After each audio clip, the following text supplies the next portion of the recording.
Industrial chemicals can damage our health. In the worst case, they can cause cancer.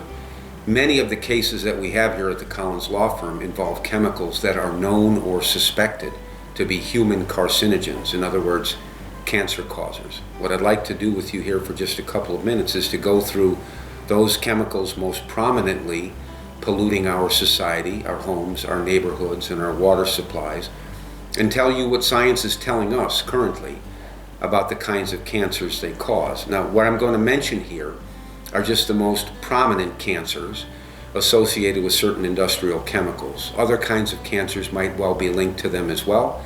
The ones I'm going to go through now are just the most prominently mentioned ones. For example, the chemical trichloroethylene, also referred to in short as TCE.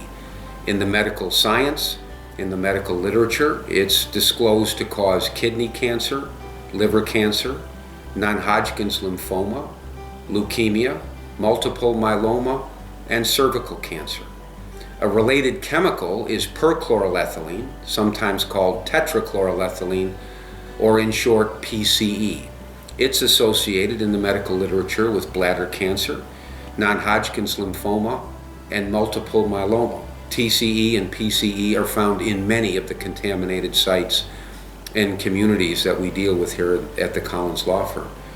Another very difficult, very dangerous chemical known as vinyl chloride is a breakdown product of TCE and PCE, and it's believed to cause liver cancer, brain and lung cancer, lymphoma, and leukemia. A petroleum chemical, commonly known as benzene, causes leukemia, non-Hodgkin's lymphoma, and multiple myeloma. There's another chemical that is involved in a case we're working on currently at the Collins Law Firm, and that's known as ethylene oxide, sometimes shortened to ETO. Now, in the medical literature, that's associated with breast cancer, non-Hodgkin's lymphoma, leukemia, other kinds of lymphomas, and multiple myeloma.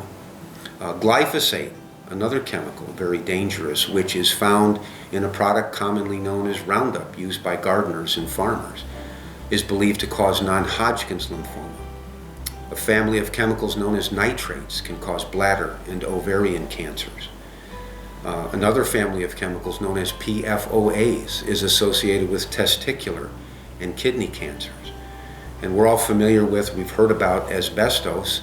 That causes an almost always fatal cancer known as mesothelioma. So once again, these are not the only cancers necessarily, but the most prominent ones that we hear about in the medical literature.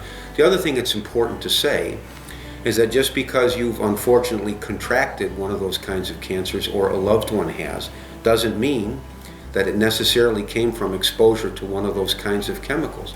However, if you or a loved one does have one of those kinds of cancers, and you believe you've been exposed to the kinds of chemicals that I'm telling you about are proven to cause those kinds of cancers, you should contact us at the Collins Law Firm, collinslaw.com, because we work with medical scientists who help us understand whether we can prove in a court of law that our clients' cancers may have been caused by exposure to one of these terribly dangerous industrial chemicals.